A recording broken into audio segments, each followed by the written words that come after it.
So dito guys na makikita natin, ito na yung ginawa po natin na column. So bali, ito ay 12 mm.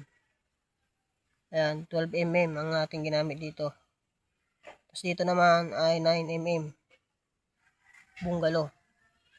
So makikita natin yung ating pinaka lateral ties. Yung kanyang design ay meron siyang hook. Ayan, makikita natin oh. Matibay po yung ganitong anilyo pag sa mga poste. Ayan, bali alternate yung kanyang hook dito sa kabila. Ayan, tas doon na naman sa kabila ito. Ayan, tas dito naman uli. Tas dito uli sa kabila doon. Ayan, alternate. Matibay pag ganito yung anilyo natin sa ating mga poste. Ayan. Ganyan yung design. Matibay po yung ganitong anilyo na mayroong hook. Ayan.